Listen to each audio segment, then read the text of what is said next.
एक तरफ मुनाफिकीन, एक तरफ कैसर व किसरा की सल्तनत सुपर पावर और मानीन ज़कात, एक तरफ मुर्तद्दीन, हर तरफ से दुश्मन।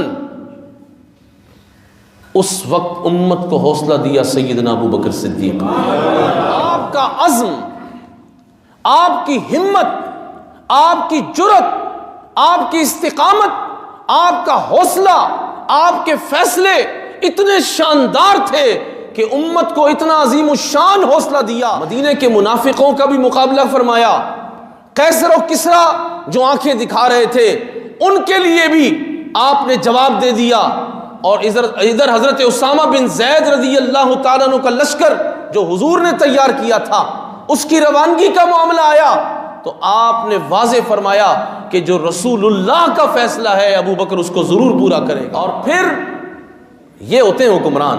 फ्रांस से एड आना बंद हो जाएगी, अमेरिका से भीख आना बंद हो जाएगी, चाइना मुसलमानों पे जुल्म करे वो चाइना कॉरिडोर बंद हो जाएगा। और हिंदुस्तान के साथ कौन सी इन्होंने मोहब्बत का इजहार किया कि कश्मीर उनको थाली में रख के दे दिया। किसी एक मुसलमान बेटी की चीख भी इन हुक्मरानों के कानों में नहीं गई, किसी एक का आंसू भी इनका दिल नहीं पिघला सका।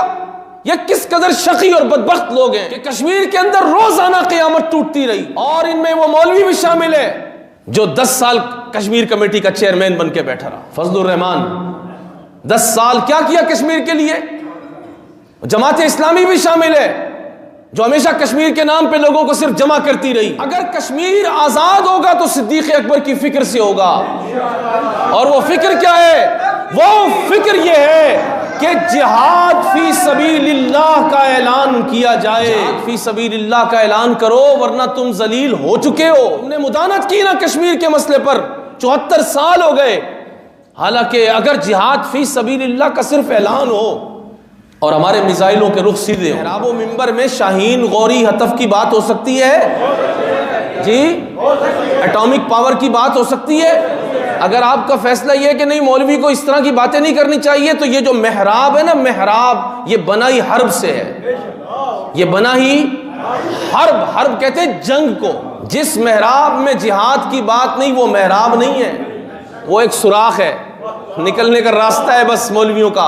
जो जिहाद फी सबीलिल्लाह की बात नहीं कर सका, क्योंकि जो कुरान पढ़ेगा वो जिहाद फी सबीलिल्लाह की बात करे। अगर गौरी, हतफ, शाहीन, शाहीन 2 और जितने भी मिसाइल पाकिस्तान ने बनाए सिर्फ ऐलान हो जाए ना, ऐलान, तो मोदी तो गाय का पेशाब पीने वाला है, उसकी कौम भी गाय का पेशाब पीने वाली है, वो वैसे ही हक देंगे। उनमें तो हिम्मत ही नहीं रहेगी कि ये क्या होने लगा है। लेकिन चोर यहां है, चोर यहां है जो कश्मीर के नाम पर अक़वाम मुत्तहिदा कश्मीर का मसला हल करेगी। वो तो खूंखार भेड़िया है, वो तो मुसलमानों के दुश्मन है। अल्लाह करीम ने कुरान करीम में फरमाया कि वो तुम्हारे नहीं हो सकते, तो तुम मसला कश्मीर वहां क्यों लेकर गए हो? सिद्दीक अकबर से पूछ लेते। और अब जो ड्रामेबाज आया है रियासत मदीना का नाम लेने वाला, तुझे सैयदना सिद्दीक अकबर का कोई फैसला नजर नहीं आया? ये तो वो शख्स है जिसकी जबान से खातमुन नबीयीन जारी नहीं हो सका। ये कश्मीर के बारे में क्या बात करेगा? और कश्मीर का जब मसला है तो कहा कि इसका क्या हाल है, हम जंग छेड़ दें? तो और क्या करो, तुम क्रिकेट के मैच कराओ नेशनल स्टेडियम में, 5 दिन तुमने कराची फिर बंद कर दिया। तुम और क्या करोगे? तुम नए नए टीवी चैनल खोलो, तुम बेहयाइयां करो, कौम की बेटियों को नचाओ, तुम धरने दो इस्लामाबाद में और वहां नंगे नाचो, झूठ बोलो कौम से, फिर कहते हो कि हम रियासत मदीना बना रहे हैं। कौन सी रियासत मदीना? तुम्हारी जबान पर भी रियासत मदीना का नाम अच्छा नहीं लगता। रियासत मदीना का नाम तो सिद्दीक अकबर ने लिया है। आपने फरमाया जो कौम जिहाद तर्क कर देती है अल्लाह उसको जलील कर देता है। ये तो पहला खुतबा था सिद्दीक अकबर का। आपने फरमाया तुम में से जो शख्स कमजोर है मेरे नजदीक वो कवी है, यहां तक कि मैं उसका हक उसको दिला दूं। फरमाया जो तुम में से कवी है वो मेरे नजदीक कमजोर है कि अगर उसके पास किसी का हक है तो मैं लेकर उस मुस्तहिक को दे दूं। ये सिद्दीक अकबर का खुतबा कभी सुना आपने? अंडे बच्चे देने वाले जो हैं वो क्या रियासत मदीना की बात करेंगे? वैसे इस कौम ने भी खूब किया कि एक खिलाड़ी को उठाकर एक पूरी रियासत दे दी,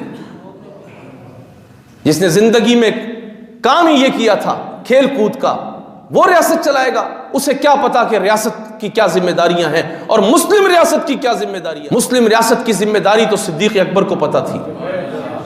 कि उधर मुर्तद्दीन ने नबी पाक अलैहिस्सलाम के खिलाफ बात की तो सिद्दीक अकबर ने फरमाया जाके काट के रख दो। मानीन ज़कात ने कहा कि हम नमाज भी पढ़ेंगे, हज भी करेंगे, रोज़ा भी रखेंगे, लेकिन ज़कात नहीं देंगे।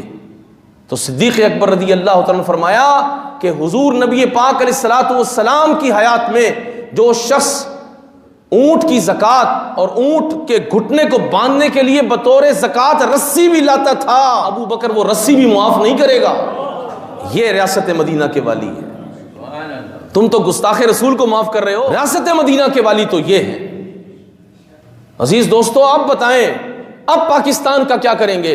ये याद रखिए, पाकिस्तान अल्लाह के राजों में से एक राज है। ये मुल्क मदीना तय्यबा के नूर से वजूद में आया है और इस पर अल्लाह के वलियों की नजर है, लेकिन इन जलीलों की वजह से आज अल्लाह के वली भी परेशान है। आलम अरवाह और आलम बातिन में वो परेशान है पाकिस्तान की वजह से।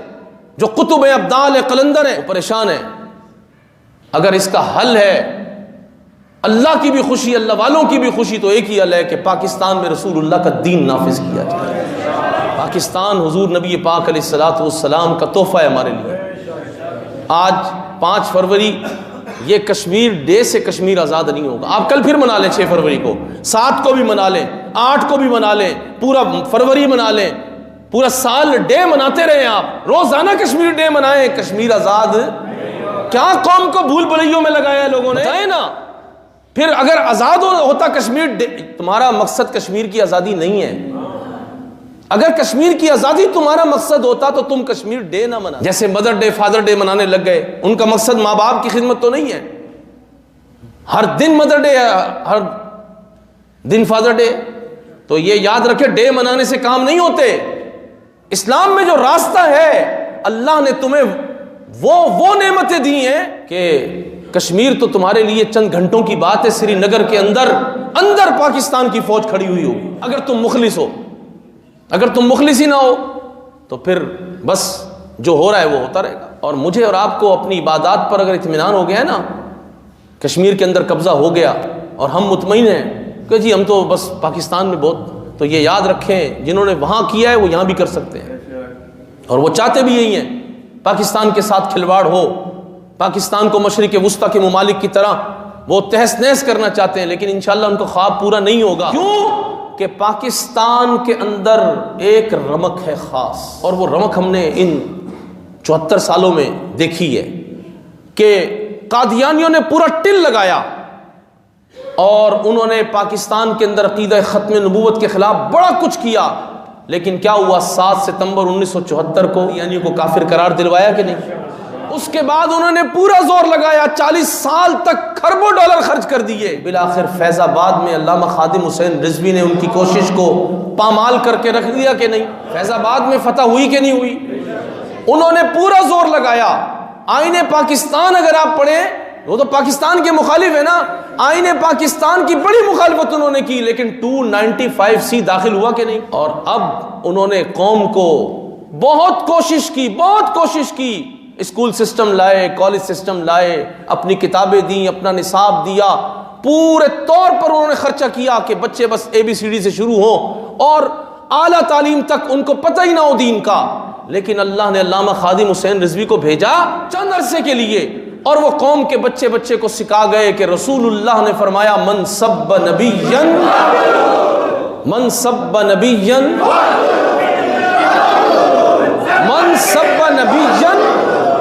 बात ये बयानिया बन गया कौम का, और अब इस बयानिए से आलम कुफ्र परेशान है। आप सारे हजरात अब एक ही बात करें कि हमने इंशाअल्लाह ताला, आप सांस तो ले इस अज़म के साथ, अल्लाह की मदद ना आए तो फिर बताइएगा। ये तो अल्लाह का वादा है ना, तुम्हारा काम है बदर की तरफ चलना, फिर फरिश्तों को भेजना रब का काम है। अगर तुम चलोगे ही नहीं, बैठे रहोगे तो कुछ नहीं होगा।